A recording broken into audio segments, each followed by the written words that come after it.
আজ না south Indian dish বানাতে ইচ্ছে হলো, তাই ঝটপট বানিয়ে ফেললাম মেদু বড়া।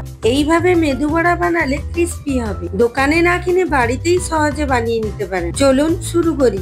এখানে আমি 500 গ্রাম বিউলির ডাল বা কলাইয়ের ডাল নিয়েছি। ভালো করে 3-4 বার জল দিয়ে ধুয়ে নিয়েছি, কারণ এতে প্রচুর পরিমাণে স্টার্চ থাকে। এবার ওই বিউলির ডালের মধ্যে একটু বেশি পরিমাণ জল দিয়ে ভিজিয়ে রেখে দিলাম। 3-4 ঘন্টা এইভাবে রেখে দিয়েছি। 3-4 ঘন্টার পর দেখুন বিউলির ডালটা ভালো করে ভিজে গেছে। আঙ্গুল দিয়ে চাপলে ভেঙে যাচ্ছে। এইভাবে বুঝতে পারবেন যে ভালো করে ভেজানো হয়েছে।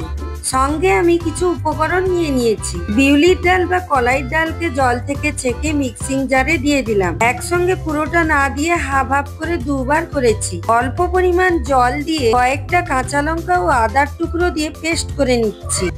জলটা বেশি দিয়ে দিলে কিন্তু পাতলা হয়ে যাবে।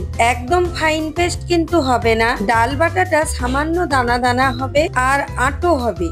দেখুন এইরকম একটা আঁটো আঁটো পেস্ট রেডি করতে হবে। এবার ওর মধ্যে 1 চিমটে হিং, অল্প কারি পাতা ও ধনেপাতার কুচি, অল্প গোটা জিরে, সামান্য নারকোলের কুচি, তবে এটা অপশনাল, নাও দিতে পারেন, কিন্তু দিলে টেস্ট ভালো হয়। 2 চামচের মতো চালের গুঁড়ো ও পরিমাণ মতো লবণ দিয়ে দিলাম। এবার ভালো করে মিশ্রণটা মেখে এইভাবে ভালো করে ফেটিয়ে নিলাম, ঠিক যেমনটা আমরা বড়ি দেওয়ার সময় করি।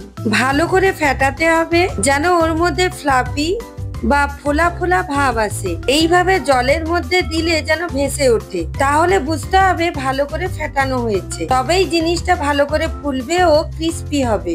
হাতে যাতে চিটিয়ে না যায় আমি হালকা করে জল হাত করে নিলাম। হাতেও এভাবে গোল করে নিতে পারেন, তবে আবার অন্যরকম পদ্ধতিও করতে পারেন। এইরকম ছাঁকনির পেছনের দিকটা হালকা জল মতো লাগিয়ে ডাল বাটাটা এইভাবে নিয়ে মাঝখানে গোল করে নিতে পারেন। তেলটাকে আমি এখানে আগে থেকে গরম করে নিয়েছি। এবার ওর মধ্যে এইভাবে উল্টে আস্তে করে ছেড়ে দিতে হবে। এইভাবে হাতার সাহায্যেও করতে পারেন। ওই ব্যাটারের মধ্যে আমি একটু অল্প গরম তেল ছড়িয়ে দিলাম, এতে বড়াটা কিন্তু ক্রিস্পি খুব হয়। ডাল বাটার মধ্যে অল্প গরম তেল দিয়ে আবার ভালো করে একটু মাখিয়ে নিলাম। মিডিয়াম ফ্লেমে বড়াগুলোকে উল্টে পাল্টে লাল করে ভেজে নিচ্ছি। একসঙ্গে কিন্তু অনেকগুলো বড়া ছাড়বেন না, ম্যাক্সিমাম 3 থেকে 4টে, না হলে কিন্তু বড়াগুলো ঠিক মতো ফুলবে না আর ক্রিস্পিও হবে না, তেল তেলে মতো হয়ে থাকবে। এইভাবে আমি প্রত্যেকটা বড়া ভেজে নিলাম। টিস্যুর উপর রেখে দিয়েছি, কারণ অতিরিক্ত তেলটা টেনে নেবে।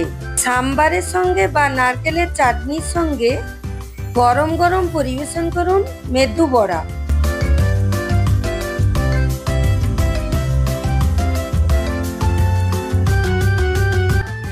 আমার চ্যানেলটিকে লাইক, শেয়ার, সাবস্ক্রাইব ও ফলো করুন।